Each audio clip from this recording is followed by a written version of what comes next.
Hello everyone. MP police constable 2020 का maths का part 11 है ये, और इसमें सॉल्व कर रहे हैं 21 अगस्त 2017 का शिफ्ट 2 का पेपर।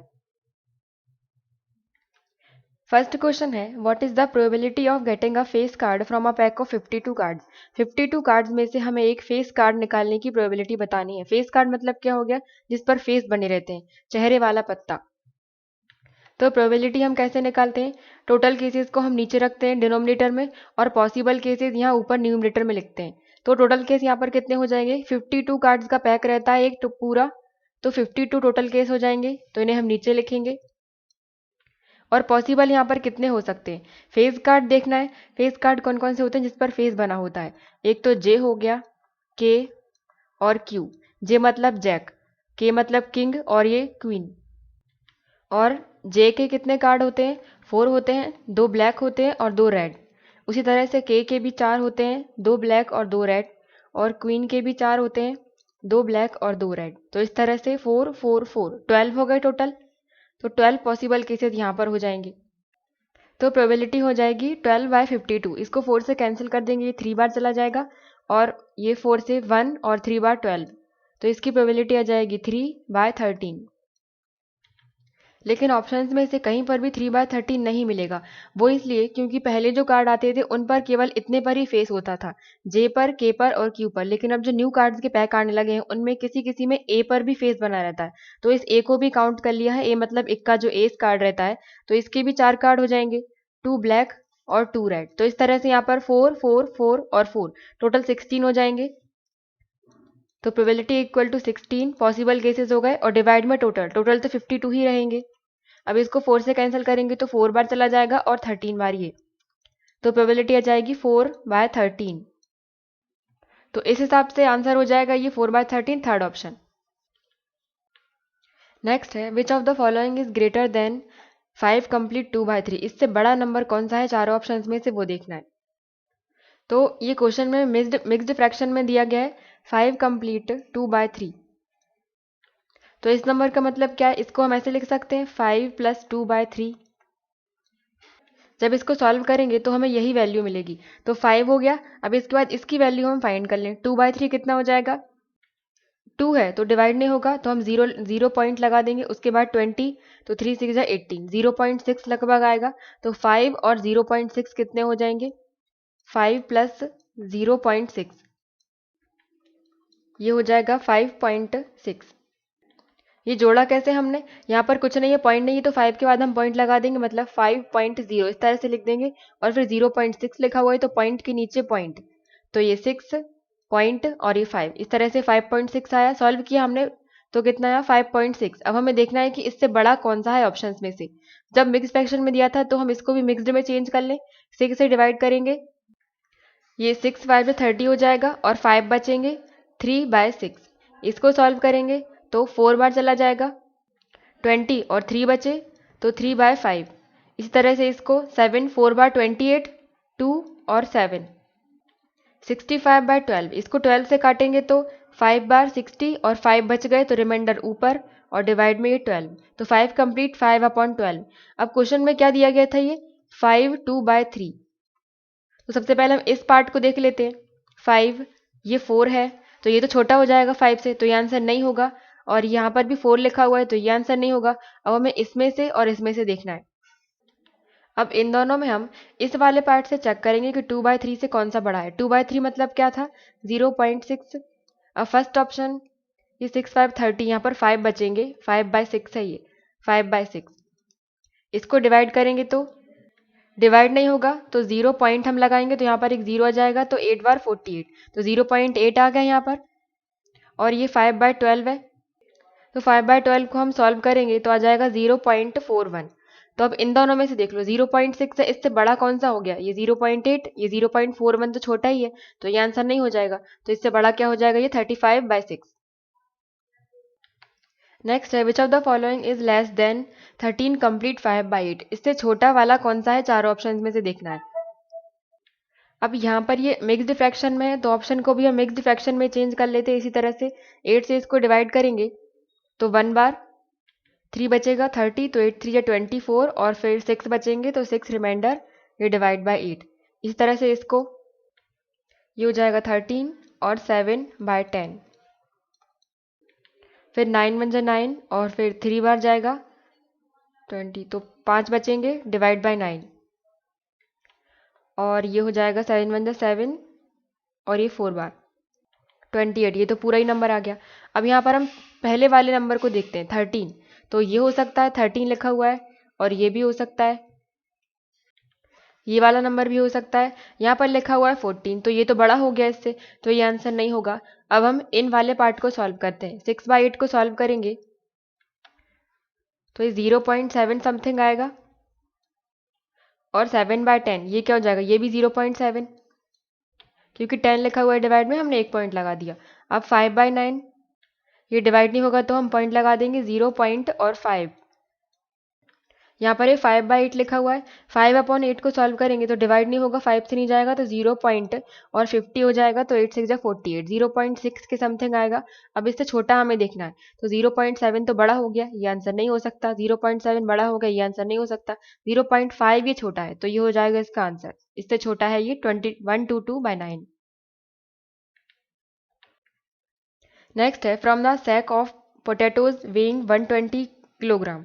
एक मर्चेंट ने, एक व्यापारी ने 120 किलोग्राम की एक बोरी थी, उसमें से उसने इतने किलोग्राम, इतने और इतने किलोग्राम के आलू बेच दिए, तो उसके पास कितने आलू बचे। How many kilogram did he sell, उसने कितने किलोग्राम आलू बेचे हैं ये बताना है। टोटल है 120 और इतने इतने किलोग्राम वाला पार्ट बेच दिया है, तो कितना बेच दिया उसने। तो इन सब को प्लस कर दो।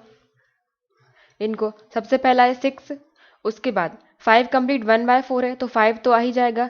उसके बाद 1/4 को हम सॉल्व करेंगे तो आएगा 0.25 समथिंग, तो 5.25 आ जाएगा। तो इसमें प्लस कर देंगे 5.25 का और यहाँ पर पॉइंट लगाकर 0 0 लिख दिए। उसके बाद 9 कंप्लीट 1/2, 1/2 मतलब क्या 0.5 और 9 प्लस 0.5 मतलब 9.5। अब ये है 9 कंप्लीट 3/4, तो 9 तो आ ही जाएगा। इसमें प्लस करेंगे 3/4, 3/4 को डिवाइड करेंगे तो जाएगा नहीं, तो 0 पॉइंट और 30 हो जाएंगे, तो 4 7 जा 28 और 4 5 जा 20, तो 9 प्लस 0.75 कितने हो जाएंगे 9.75।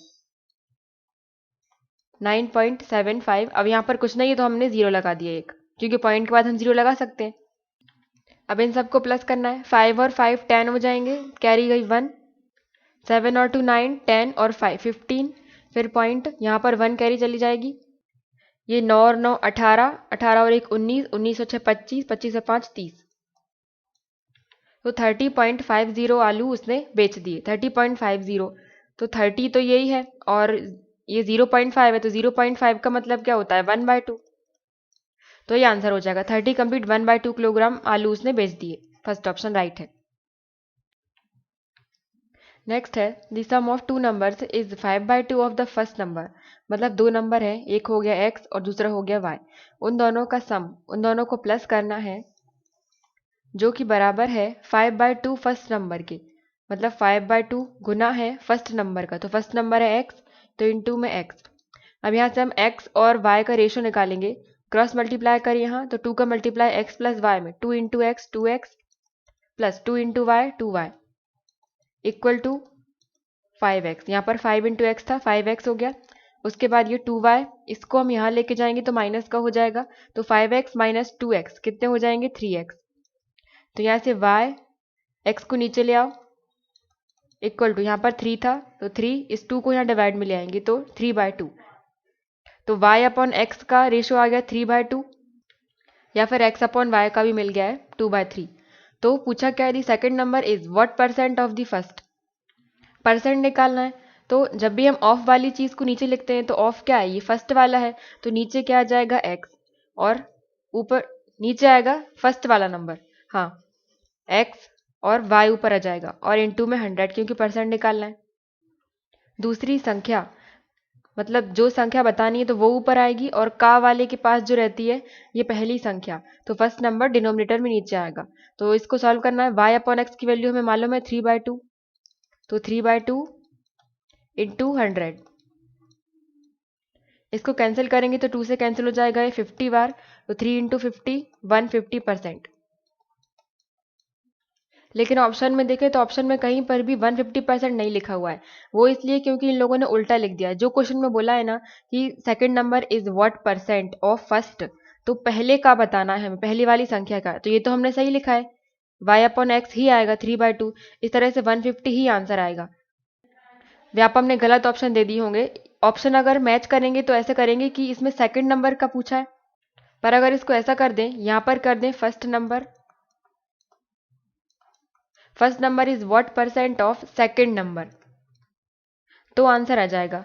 तो ऑफ है, ऑफ वाला हम नीचे लिखेंगे, मतलब का वाला, तो नीचे क्या है, सेकंड वाला, सेकंड था हमारा y, तो y नीचे आएगा और x ऊपर, और इंटू 100, तो x upon y upon x 3/2 है, तो x अपॉन y हो जाएगा 2/3 इंटू 100। इसको सॉल्व करेंगे तो आ जाएगा 200/3। इसको डिवाइड करेंगे तो 20 है, तो 3 से कैंसिल करेंगे तो 6 बार चला जाएगा 18, तो फिर से 20, 3 से किया 18, और फिर 19, 20, 2 बचा, तो 2 रिमाइंडर ये ऊपर और फिर नीचे ये 3, तो 66 कंप्लीट 2/3% आ जाएगा आंसर, थर्ड ऑप्शन। पर क्वेश्चन में तो ऐसा पूछा ही नहीं है, क्वेश्चन में तो सेकंड नंबर का पूछा है ना, तो इस हिसाब से आंसर 150 ही राइट होगा, 150%। और ये सारे ऑप्शन गलत हैं।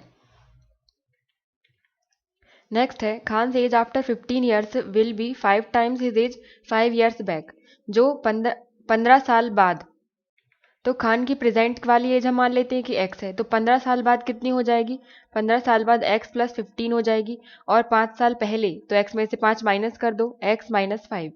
अब बोला क्या है कि 15 साल बाद की 5 गुनी होगी 5 साल पहले की से, तो x plus 15 equal to 5 times है, तो 5 का मल्टीप्लाई कर देंगे 5 साल पहले की का, तो 5 साल पहले की थी x माइनस 5। अब यहाँ से x की वैल्यू निकालना है, ये हो जाएगा x प्लस 15 ही रहेगा, इक्वल टू 5 का मल्टीप्लाई करेंगे 5x माइनस 5 इंटू माइनस 5, तो माइनस 25।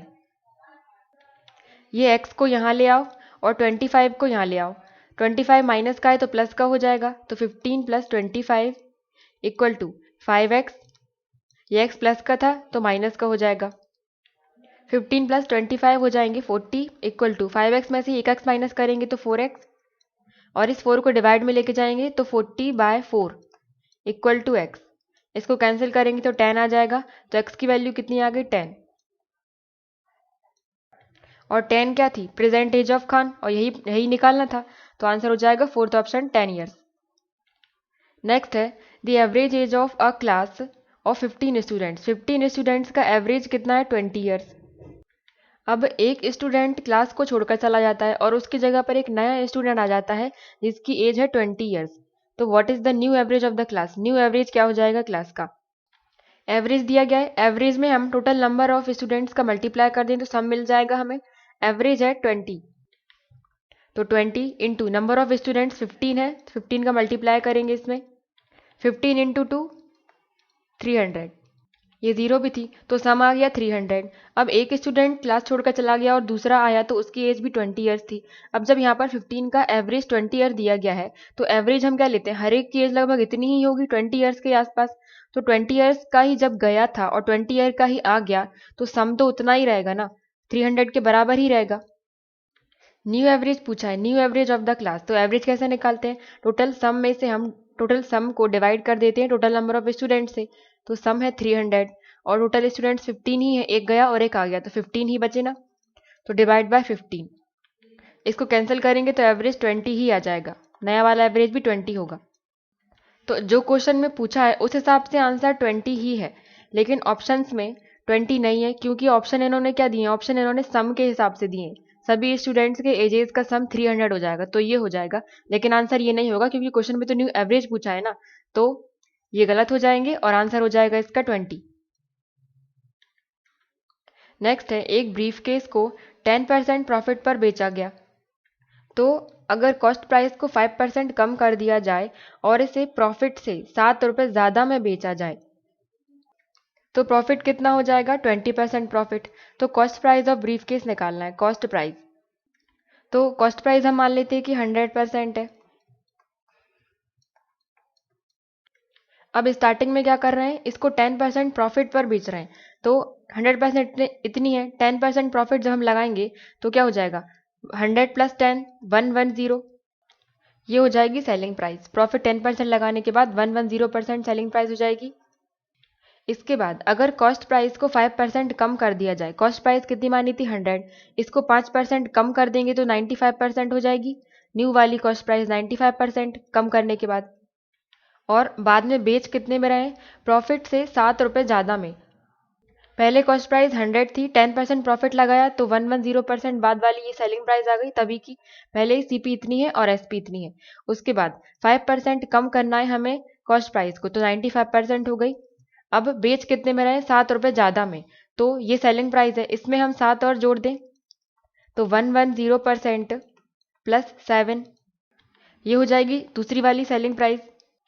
अब जब 7 में ज़्यादा में बेचते हैं तो प्रॉफिट हो जाता है 20% का, और प्रॉफिट हम कॉस्ट प्राइस पर देखते हैं, कॉस्ट प्राइस है ये 95%, तो इस पर हम लगाएंगे 20%, 20 मतलब 120% और डिवाइड में 100, और ये क्या हुआ, ये भी एक तरह से सेलिंग प्राइस ही है, तो सेलिंग प्राइस ये भी है और ये भी है, इन दोनों को हम बराबर रख देते हैं।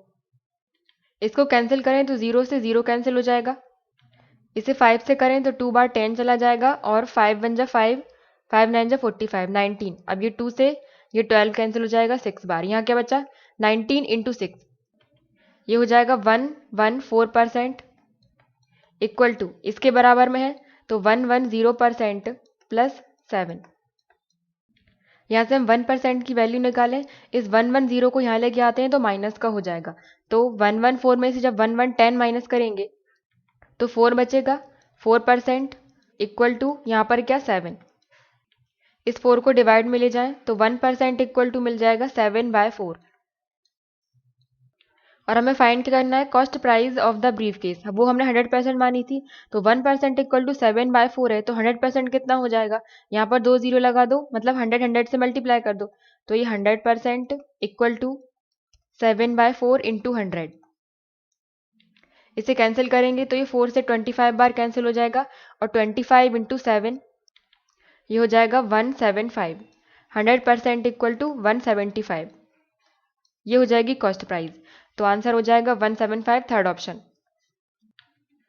नेक्स्ट है, अगर एक बुक को 24 रुपीज़ में बेचा जाता है तो 20% का लॉस होता है, तो प्रॉफिट या लॉस कितना होगा अगर उसे 27 रुपीज़ में बेचा जाए तो।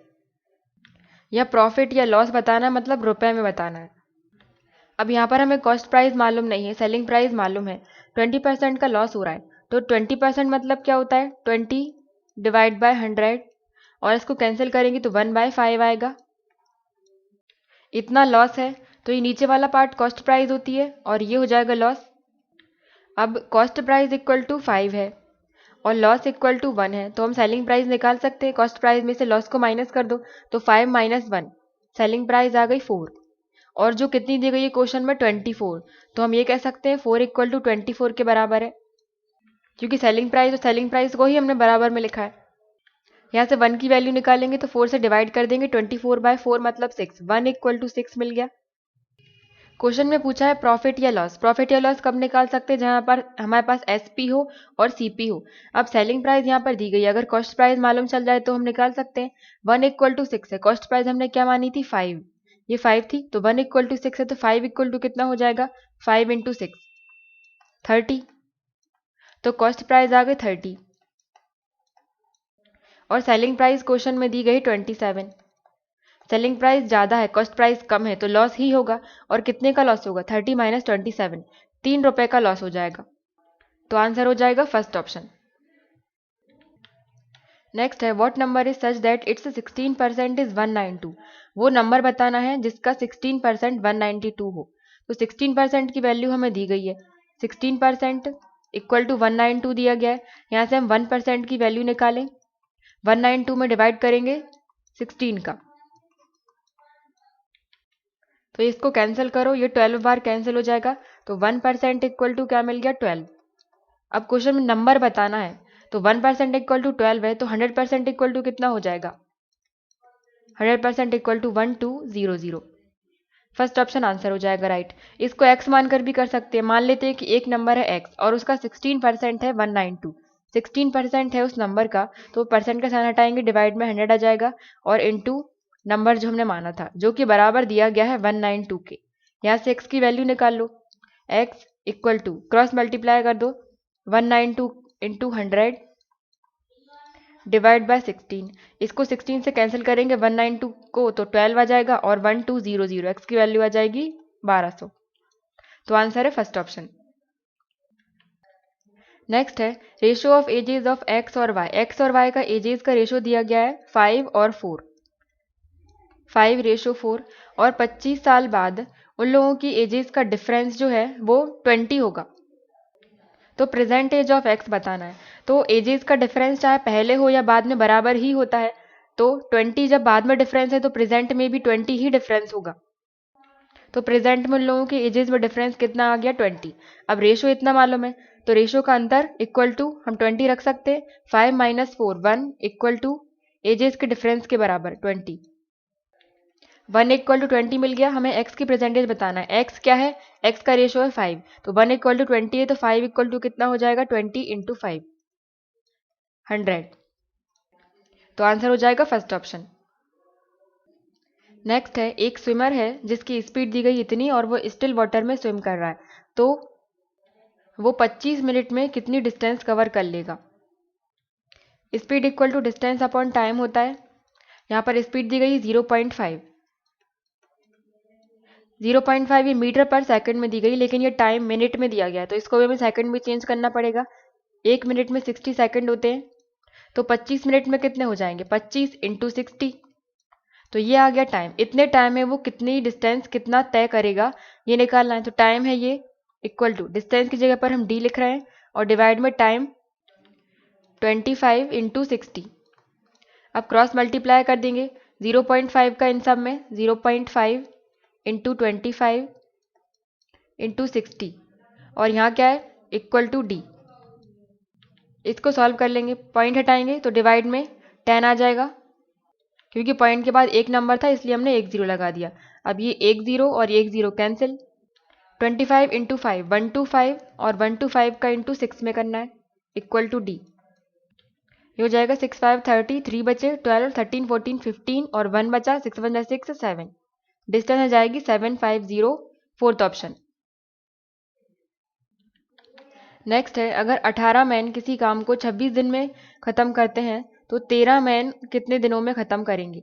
तो मैन डे से हम निकाल सकते हैं man into day equal to man into day. ये हम टोटल वर्क बराबर रख रहे हैं, इनके द्वारा किया गया काम और इनके द्वारा किया गया काम। तो पहले मैन कितने दिए गए 18 इंटू डेज हैं 26 इक्वल टू 13। यहाँ पर 13 मैन थे और डेज यहाँ दिए नहीं है तो हम डी लिख लेते हैं। अब इक्वल में दी गए कैंसिल कर सकते हैं। 26 कैंसिल होगा 13 से 2 बार और 18 इंटू 2 36 इक्वल टू डेज। तो 13 मैन को 36 डेज लगेंगे काम फिनिश करने में, फोर्थ ऑप्शन।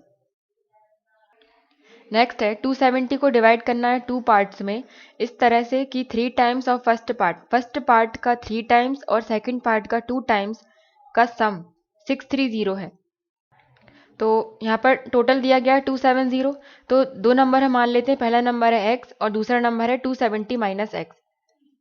क्योंकि उन दोनों का सम दिया गया है 270, एक x हो गया तो दूसरा 270 में से माइनस कर दो ये और ये। अब क्या बोला है सम ऑफ 3 टाइम्स ऑफ फर्स्ट। तो फर्स्ट पार्ट है ये, इसमें हमें 3 का मल्टीप्लाई करना पड़ेगा प्लस, क्योंकि सम कर रहे हैं प्लस कर रहे हैं। सेकंड पार्ट का 2 टाइम्स तो इसका हमें दोगुना देना पड़ेगा 270 माइनस एक्स और इंटू 2 जो बराबर है 630 के।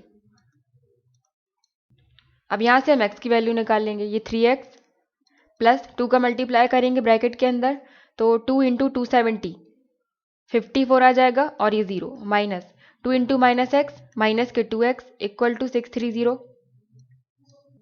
ये 3x है और ये माइनस का 2x है तो एक x बचेगा इक्वल टू 540 को हम यहाँ ले जाएंगे तो माइनस हो जाएगा 630 में से 630 माइनस 540, ये 0 और 9 यहाँ 0 बचा तो x की वैल्यू आ गई 90।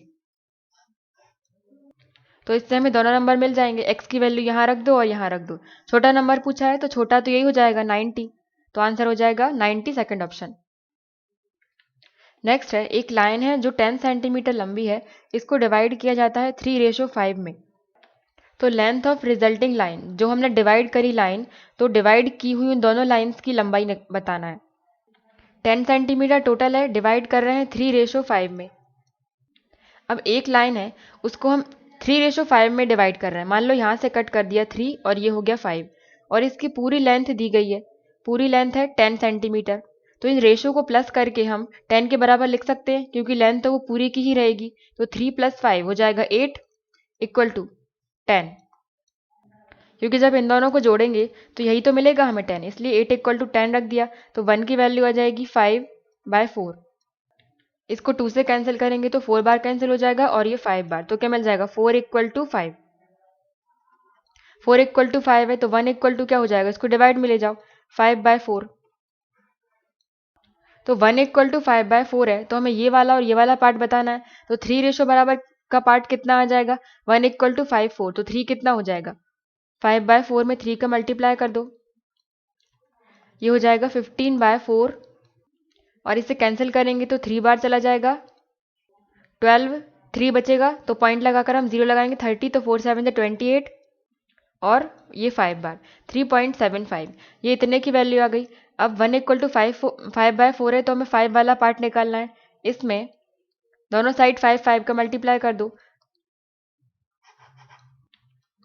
5 = 5/4 × 5, 5 × 5 25/4, और जब इसे कैंसिल करेंगे तो 6 बार 24.2, और फिर 5 बार 6.25।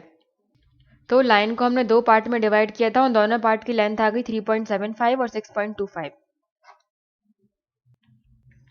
नेक्स्ट है Q is as much younger than R as he older than T। अब यहाँ पर Q यंगर है, मतलब Q छोटा है R से, इसका मतलब R बड़ा है, तो हम R - Q लिख सकते हैं। और उतना छोटा है तो इक्वल का साइन, जितना कि वह T से बड़ा है, तो बड़ा क्या होगा, Q बड़ा है और T छोटा है, तो यहाँ इक्वल टू Q - T। जितना कि वह T से बड़ा है, तो बड़ा तो Q ही हुआ ना, तो Q में से हम माइनस करेंगे T को, तो एक इक्वेशन मिल गई हमें। उसके बाद सम ऑफ एजेस ऑफ R और T, R + T दिया गया है 50। अब यहाँ से हम Q को शिफ्ट कर लेते हैं, ये Q ये माइनस का है, इसको हम यहाँ ले आए तो प्लस का हो जाएगा। तो R इस T को, ये माइनस का है तो हम इसको यहाँ लेके आते हैं, तो ये T प्लस का हो जाएगा। तो R + T = ये Q था और ये Q उसमें ऐड कर देंगे, तो Q + Q 2Q हो जाएगा। अब ये इक्वेशन हमें मिली, इसमें हम R और T की वैल्यू रख सकते हैं, जो कि 50 दी गई है। तो R + T की जगह पे यहाँ पर हम 50 लिख देते, 50 = 2Q। यहाँ से Q की वैल्यू मिल जाएगी, इस 2 को डिवाइड में ले जाओ, तो 50 / 2 25, तो 25 = Q की वैल्यू आ गई 25। और पूछा क्या है, what is the difference between R and Q, R और Q के एज का अंतर बताना है, मतलब R - Q। अब यहाँ पर हमें वैल्यू केवल Q की मालूम है, R - Q ये पार्ट निकालना है, लेकिन इसको निकालने के लिए हमें T की वैल्यू भी मालूम होना चाहिए। पर यहाँ पर T ना कुछ और भी नहीं दिया गया, तो इसका आंसर हम फाइंड नहीं कर सकते, तो इसका आंसर हो जाएगा डेटा इनसफिशिएंट, या डेटा अपर्याप्त है, 4th ऑप्शन। नेक्स्ट है, इन अ मार्केट सर्वे, एक मार्केट सर्वे में 20% लोगों ने प्रोडक्ट ए को सिलेक्ट किया और 60% ने प्रोडक्ट बी को, और रिमेनिंग पीपल वर अनसर्टेन, बाकी का बताया नहीं है। अब जिन लोगों ने प्रोडक्ट बी को सिलेक्ट किया था और जो अनसर्टेन है, उन दोनों के बीच का अंतर दिया गया है 7-0। तो इस मार्केट सर्वे में कितने लोग शामिल थे, तो हम मान लेते हैं कि टोटल 100 लोग थे, और प्रोडक्ट कितने, ए ने 20% ने ए को चूज किया, तो ए और बी, और बाकी बचे हुए कुछ नहीं, तो हम अनसर्टेन लिख रहे हैं, मतलब जो निश्चित नहीं है। तो ए को कितने लोगों ने सिलेक्ट किया, 20% ने, तो 100 का 20% कितना हो जाएगा, 20। और बी को कितनों ने किया, 60% ने, तो 100 का 60% 60 ही होगा। तो 60% हो गया, 20% हो गया, 60 + 20 80, 100 - 20 करेंगे, 100 - 80 करेंगे तो 20% ही आ जाएगा। मतलब जो अनसर्टेन वाला पार्ट था, जो अनिश्चित था, वो है 20%, और 100 का 20% निकालेंगे तो 20 आएगा। अब क्वेश्चन में दिया है कि जिन्होंने बी को सिलेक्ट किया था और जो अनसर्टेन थे मतलब अनिश्चित थे उनका अंतर दिया गया है 720। तो बी ये है और अनसर्टेन वाले ये हैं। तो 60 माइनस 20 अंतर दिया गया है क्वेश्चन में 720। 60 माइनस 20 40 इक्वल टू 720। यहाँ से 0 से 0 कैंसिल कर दें और 72 को कैंसिल करेंगे तो 18 बार ही कैंसिल हो जाएगा। तो 1 इक्वल टू 80 मिल गया यहाँ से। और हमें फाइंड करना है कि सर्वे में कितने लोग शामिल थे टोटल, और टोटल हमने माने थे 100। जब 1 इक्वल टू 18 है तो 100 इक्वल टू कितना हो जाएगा 1800। तो आंसर हो जाएगा 1800, फर्स्ट ऑप्शन। नेक्स्ट है, ए किसी काम को 18 दिन में फिनिश करता है और बी उसी काम को 15 दिन में फिनिश करता है। यदि बी 12 दिन के लिए काम करता है और फिर काम छोड़कर चला जाता है तो बाकी बचा हुआ काम ए कितने दिन में कंप्लीट कर लेगा। ए है, ए किसी काम को 18 दिन में कंप्लीट करता है और बी किसी काम को 15 दिन में कंप्लीट करता है। ये टोटल डेज हैं। अब टोटल वर्क हम निकालेंगे, 18 और 15 का एलसीएम लेंगे तो इसका एलसीएम आ जाएगा 90 जो है टोटल वर्क। अब वन डे वर्क हम निकालेंगे कि ए एक दिन में कितना काम करता है। पूरा काम है 90 और ए को टोटल दिन 18 लगते हैं तो एक दिन में कितना कर लेगा वो 90 डिवाइड बाई 18। ये 5 से कैंसिल होगा तो ए एक दिन में 5 काम करेगा। उसी तरह से बी के लिए 90 डिवाइडेड बाय 15 तो ये आ जाएगा 6। तो बी एक दिन में 6 काम करता है। तो स्टार्टिंग में बी 12 दिन के लिए काम कर रहा है तो सबसे पहले हम बी का काम निकाल लेंगे 12 दिन के लिए। जब बी एक दिन में 6 वर्क करता है तो 12 डेज तक कितने काम करेगा 12 इंटू 6 72 वर्क कंप्लीट कर लिया बी ने। उसके बाद वो छोड़ कर चला गया तो काम कितना बचा, टोटल था 90, 72 बी ने कंप्लीट कर लिया तो बचा है 90 माइनस 72 8 और ये 1, 18 वर्क बचा हुआ है। अब इस 18 वर्क को कौन करेगा ए, और ए एक दिन में 5 वर्क करता है और बचा हुआ वर्क है 18। तो ये काम करने में ए को लग जाएंगे 18 बाय 5 डेज। इसको 5 से कैंसिल करेंगे तो 3 बार 15 और 3 बच जाएंगे तो 3 रिमाइंडर यहाँ पर और 5, 3 कंप्लीट 3 बाय 5 डेज लगेंगे ए को बचा हुआ काम खत्म करने में। 3 कंप्लीट 3 बाय 5 ये है फोर्थ ऑप्शन। नेक्स्ट है the sum of place values of 5 and 3 in, ये नंबर दिया गया है, इसमें हमें 5 की और 3 की प्लेस वैल्यू मतलब स्थानीय मानों का योग बताना है, सम बताना है। दो तरह की वैल्यूज होती हैं, दो तरह के मान होते हैं, एक होता है प्लेस वैल्यू और एक होता है फेस वैल्यू। फेस वैल्यू क्या होता है, किसी भी नंबर में कोई डिजिट दी गई है तो वही डिजिट, जैसे इस नंबर में हम 5 की फेस वैल्यू निकालेंगे तो 5 ही रहेगी, मतलब जो वो नंबर है ना वही उसकी फेस वैल्यू हो जाएगी। और इस नंबर में जैसे हम 6 की फेस वैल्यू निकालें तो 6 की फेस वैल्यू 6 ही हो जाएगी, मतलब जो नंबर है वही हमें लिखना है। और प्लेस वैल्यू कैसे निकालते हैं, उसकी जगह पर उसकी प्लेस बताते हैं उस नंबर में क्या है। जैसे 70 की इसमें क्या जगह, तो उस नंबर की जगह पर 7 ही लिखो और उसके बाद में जितने नंबर लिखे हुए हैं वहां पर 0 लिख दो। तो 7 की प्लेस वैल्यू हो जाएगी यहाँ पर 70, मतलब वो नंबर उस नंबर में कौन सी जगह पर है, तो 10th प्लेस पर है। इस तरह से हम 5 को देखें तो 5 जो है वो 100वें स्थान पर है, मतलब 100th प्लेस पर है। तो जिस नंबर की प्लेस वैल्यू पूछी है वह नंबर लिख के उसके बाद में जितनी भी डिजिट है उतने 0 लगा दो। तो 0, 5 की प्लेस वैल्यू हो गई ये 500। या फिर इसको दूसरे तरीके से बोलें तो क्या बोल सकते हैं, 5 की प्लेस वैल्यू है इसमें 100th, मतलब 100वीं है, 100वें नंबर पे लिखा हुआ है 5। तो दो तरह से ऑप्शन पूछे जाते हैं, अगर 500 होगा तो वो भी आंसर होगा, अगर 100 होगा तो वो भी आंसर होगा। उसी तरह से हम इसमें 3 की प्लेस वैल्यू देखें तो 3 को तो लिखना ही है हमें, सबसे पहले 3 और उसके बाद जितने डिजिट है 1 2 3 4 5, तो 5 हम 0 लगा देंगे।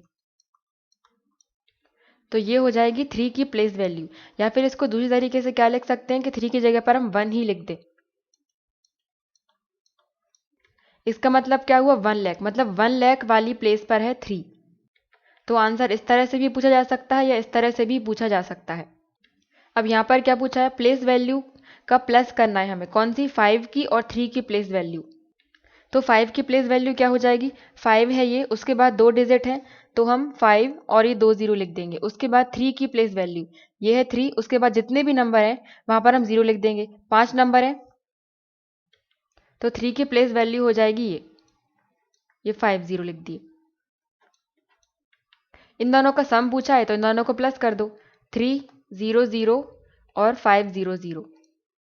तो ये भी इसका आंसर ही है इस क्वेश्चन का, लेकिन ऑप्शन में ये कहीं पर नहीं है। इसका मतलब ये है इन लोगों ने ये फेस वैल्यू नहीं लिखी है, फेस नहीं लिखा, उसकी जगह पर उसकी प्लेस लिख दी है। तो 3 की जगह पर 3 की प्लेस वैल्यू क्या हो जाएगी, 3 है इसमें 1 लाख प्लेस पर, और 5 नंबर 5 है इसमें 100 प्लेस पर। अब इन दोनों को जोड़ देना है तो 0 0 1 0 0 और 1, ये हो जाएगा इसका आंसर, सेकंड ऑप्शन। तो दो तरह से प्लेस वैल्यूज पूछी जाती हैं, एक ये और एक ये। नेक्स्ट है, एक टी शर्ट को इतने रुपए में बेचने पर 4% का लॉस होता है, तो उसे कितने रुपए में बेचा जाए कि प्रॉफिट हो 12% का। कॉस्ट प्राइस 100% होती है, उस पर हम 4% का लॉस लगाएंगे, मतलब 4% कम करेंगे, तो उसे बेचा कितने में, 96% में, और बेचा है रुपए की, तो ये 216 परसेंट के बराबर हमने 216 लिख दिया, क्योंकि 96% में बेचा था और कितने में बेचा था, 216 में। तो यहाँ से 1% इक्वल टू कितना मिल जाएगा, 216 डिवाइड बाय 96। इसको 4 से कैंसिल करें, 4 5 से 20 और 4 4 जा 16, इसको 4 2 जा 8 और 4 4 जा 16। उसके बाद 6 से कैंसिल कर दें, ये 4 बार और ये 9 बार, तो 9/4, 1% इक्वल टू 9/4 मिला। अब क्वेश्चन ने बोला है कि कितने रुपए में बेचे कि 12% का प्रॉफिट हो। 12% का प्रॉफिट मतलब 12% ज़्यादा में, मतलब उसे 112% में बेचना पड़ेगा। तो 1% की वैल्यू हमें मालूम है, तो 112 की कितनी हो जाएगी, यहाँ पर दोनों साइड 112 का मल्टीप्लाई कर दो, 1 इंटू इतना और 9/4 इंटू 112, इसको 4 से कैंसिल करेंगे तो 2 बार और 8 बार 32, तो 28 इंटू 9, 112% इक्वल टू कितना हो जाएगा, 252। मतलब 12% प्रॉफिट के लिए उसे 252 रुपीज़ में उस टी शर्ट को बेचना पड़ेगा, 252 थर्ड ऑप्शन। नेक्स्ट है, एक ट्रेन एवरेज स्पीड 50 किलोमीटर की स्पीड से जाती है 3 घंटे के लिए, उसके बाद 75 की स्पीड से वह 2 घंटे के लिए ट्रैवल करती है, तो उस ट्रेन ने 5 घंटे में कितना डिस्टेंस कवर कर लिया होगा। अब पहले वो 3 घंटे के लिए जा रही है और कितने की स्पीड से, 50 की स्पीड से। अगर हम स्पीड में टाइम का मल्टीप्लाई कर दें तो डिस्टेंस मालूम चल जाएगा कि 3 घंटे के लिए उसने कितना डिस्टेंस कवर किया। तो 50 की स्पीड से जा रही है वो 3 घंटे के लिए, तो कितना डिस्टेंस कवर किया, 150 किलोमीटर। और फिर 2 घंटे के लिए वो 75 की स्पीड से जा रही है, तो 75 इंटू 2, तो इन 2 घंटों में कितना डिस्टेंस कवर किया, फिर से 150 किलोमीटर। तो पूछा क्या है कि इन 5 घंटों में कितना डिस्टेंस ट्रेवल किया, तो 3 और 2 5 तो हो ही गए, 5 घंटे में कितना डिस्टेंस कवर किया, इन दोनों को प्लस कर दो, ये आ जाएगा 300 किलोमीटर का डिस्टेंस कवर किया उसने, 300 फर्स्ट ऑप्शन। नेक्स्ट है, एक ट्रेन सेम डायरेक्शन में जा रहे 2 स्कूटर्स को क्रॉस करती है, पास करती है। अगर ट्रेन 60 किलोमीटर पर आवर की स्पीड से 30 सेकंड के लिए और फिर 45 सेकंड के लिए 90 किलोमीटर पर आवर की स्पीड से जाती है, तो ट्रेन की लंबाई क्या है। अब यहाँ पर ट्रेन और स्कूटर दोनों सेम डायरेक्शन में जा रहे हैं, सेम डायरेक्शन में जा रहे हैं तो स्पीड का हम डिफरेंस लेंगे, सेम डायरेक्शन जाते हैं तो हम माइनस कर देते हैं। और यहाँ पर एक डिस्टेंस को 2 स्पीड से कवर करना बताया गया है और दोनों टाइम इंटरवल भी दिए गए हैं, तो इसके लिए एक फॉर्मूला यूज़ किया जाता है, डिस्टेंस इक्वल टू, और ट्रेन वाले केस में हम डिस्टेंस में ट्रेन की लेंथ ही लिखते हैं, तो ट्रेन की लंबाई ही हो गई एक तरह से, तो d equal to S1 into S2 divide S1 minus S2 into में टाइम इंटरवल, मतलब टाइम का डिफरेंस।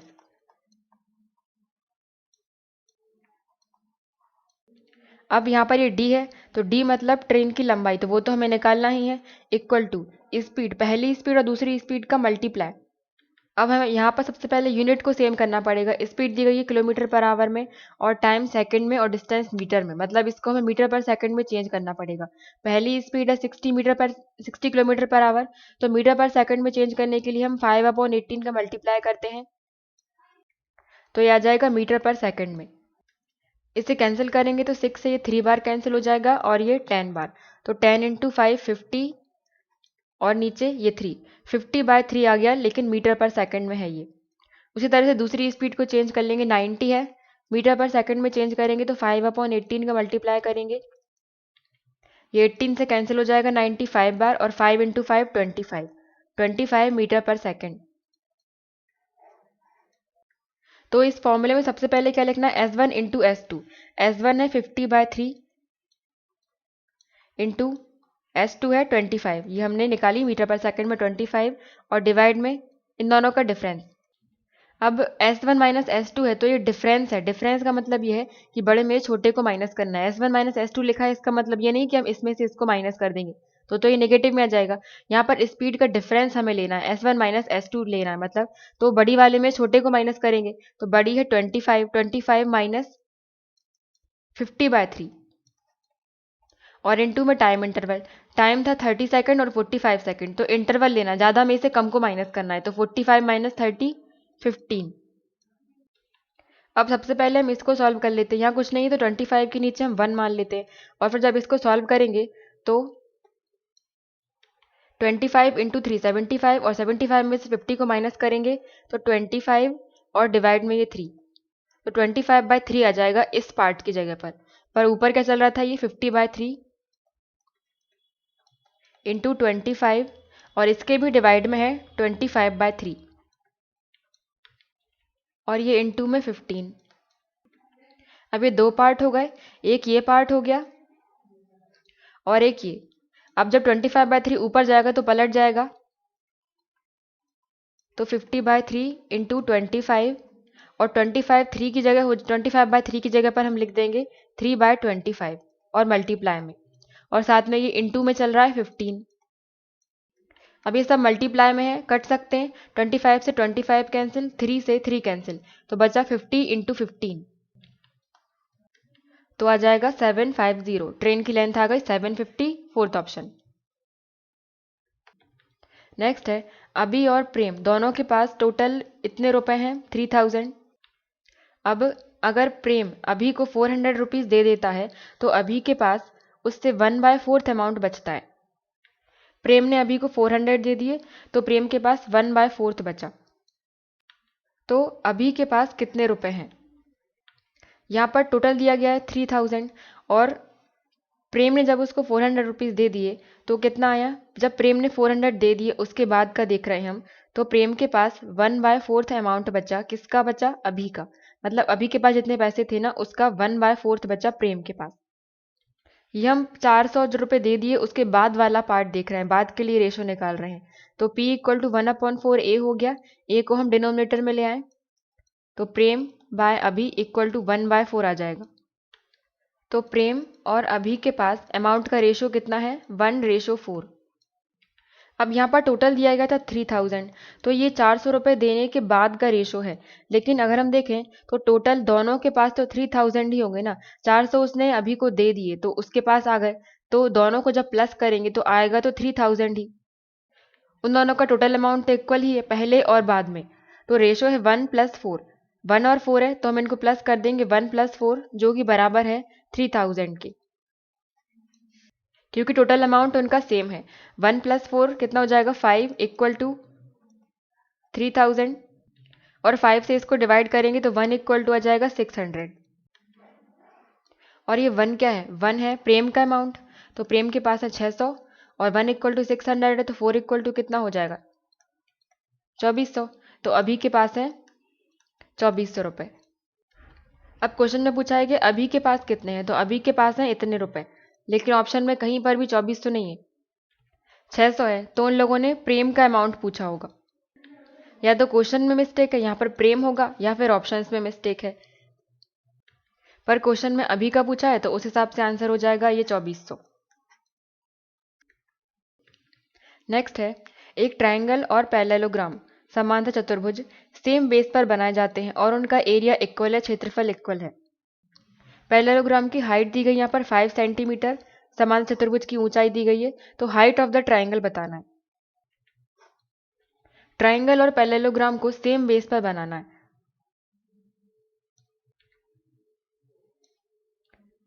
ये हो जाएगा पैरेललोग्राम या समांतर चतुर्भुज।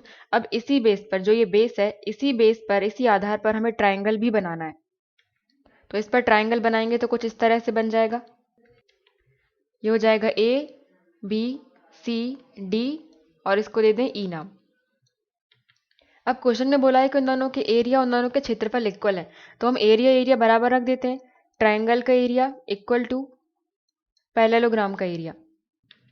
ट्राइंगल का एरिया क्या हो जाता है, यहाँ पर हाइट पूछी गई है और बेस भी दिया गया है, तो हाइट और बेस वाला, आधार और ऊंचाई वाला फॉर्मूला हम यूज करेंगे 1/2 बेस इंटू हाइट, या 1/2 आधार इंटू ऊंचाई, equal to area of parallelogram. यह समांतर चतुर्भुज का एरिया कैसे निकालते हैं, बेस इंटू हाइट से, आधार इंटू ऊंचाई से। अब यहाँ पर हम वैल्यूज रखेंगे 1/2 इंटू, ट्राइंगल के लिए बेस देखना है, ट्राइंगल का बेस ये है। अब ये बेस है, ये तो दोनों के लिए कॉमन है, पैरेललोग्राम के लिए या फिर ट्राइंगल के लिए, तो इसकी जगह पर हम बी ही लिख देते हैं, into height. Height of the triangle तो निकालना है, उसकी जगह पर h इक्वल टू पैरेललोग्राम समांतर चतुर्भुज का बेस, बेस सेम है तो हम बी ही लिख रहे हैं, बी इंटू हाइट दी गई है पैरेललोग्राम की 5 सेंटीमीटर, तो ये 5। अब ये इक्वल में है, कैंसिल कर सकते हैं हम, बी से बी कैंसिल हो जाएगा और यहाँ बचेगा केवल h। इस 2 को हम मल्टीप्लाई में ले जाएंगे 5 के, h इक्वल टू 5 इंटू 2, तो ट्राइंगल की हाइट आ जाएगी 10 centimetre. 10 centimetre first option. Next है एलसीएम ऑफ 3a और 15ab। इन दोनों का एलसीएम निकालना है, तो 3a को हम क्या लिख सकते हैं, 3 इंटू ए, और 15 को क्या लिख सकते हैं, 3 इंटू 5, 3 इंटू 5, और ए बी को a इंटू बी। तो एलसीएम हम कैसे निकालते हैं, हाईएस्ट पावर ले लेते हैं नंबर की, मतलब जितने भी नंबर उसमें है ना, वो सब आने चाहिए एलसीएम में, और कॉमन कॉमन को हम हटा देते हैं। तो यहाँ पर देखें तो 3 है और यहाँ पर 3 एक ही है, तो 3, और यहाँ से a है, यहाँ पर एक a है तो हमने a ले लिया। उसके बाद यहाँ पर 5 यहाँ है, यहाँ भले ही ना हो, इस वाले पार्ट में भले ही नहीं है, लेकिन हमें 5 को लेना पड़ेगा, क्योंकि हम एक ऐसा नंबर निकाल रहे हैं जो 3a से और 15a भी दोनों से डिविजिबल हो, दोनों से डिवाइड हो जाए, तो इंटू 5। उसके बाद a तो हम ले चुके हैं, उसके बाद b इंटू बी, तो ये हो जाएगा 3 इंटू 5 15, और a into b a b, तो एलसीएम आ जाएगा 15ab, सेकेंड ऑप्शन। नेक्स्ट है फाइंड द एवरेज। इन सब नंबर्स का हमें औसत निकालना है, तो एवरेज कैसे निकालते हैं, सभी को प्लस कर दो और डिवाइड कर दो टोटल नंबर से। तो यहाँ पर 6 नंबर है, सभी को प्लस करके 6 से डिवाइड कर लेंगे, या फिर इसको ऐसे भी सॉल्व कर सकते हैं कि हम सम और सम को बराबर रख दें। अगर एवरेज में हम टोटल नंबर का मल्टीप्लाई कर दें तो हमें सम मिल जाता है, सभी का एडिशन। अब ये ऑप्शन में दिया गया है एवरेज, अगर इनमें हम टोटल नंबर से मल्टीप्लाई कर दें तो सम मिल जाएगा। टोटल नंबर है यहाँ पर 6, इसमें भी 6 का मल्टीप्लाई करेंगे, इसमें भी 6 का, 6 और 6, तो ये रिजल्ट मिलेगा वो इन सम के बराबर ही आएगा। तो हम केवल लास्ट डिजिट से आंसर चेक कर रहे हैं, यहाँ से भी हमें सम मिलेगा और यहाँ से भी हमें सम ही मिलेगा, तो यूनिट डिजिट हम चेक कर रहे हैं, केवल लास्ट की डिजिट प्लस करेंगे, 3 और ये 7 10, 10 और 4 14, तो 14 का लास्ट का ले लें हम 4, उसके बाद ये 1 और 2, तो 6 हो जाएंगे। इन सबको जब प्लस करेंगे तो लास्ट में यूनिट डिजिट हमें मिलेगी 6। अब यहाँ ऑप्शन में चेक करते हैं कहाँ पर यूनिट डिजिट हमें 6 मिल रही है। ये 5 का मल्टीप्लाई इसमें करेंगे तो 30 आएगा, मतलब लास्ट में 0, ये आंसर नहीं है। 1 का मल्टीप्लाई 6 में करेंगे तो यहाँ पर 6 मिल रहा है, ये हो सकता है आंसर। फिर ये 9 का मल्टीप्लाई 6 में तो 4 मिलेगा, ये नहीं होगा। और 3 का मल्टीप्लाई 6 में तो 18 8 मिलेगा, तो ये आंसर नहीं होगा। तो आंसर हो जाएगा ये सेकंड ऑप्शन 51। इसके आगे के क्वेश्चन हम नेक्स्ट वीडियो में देखेंगे। Thank you.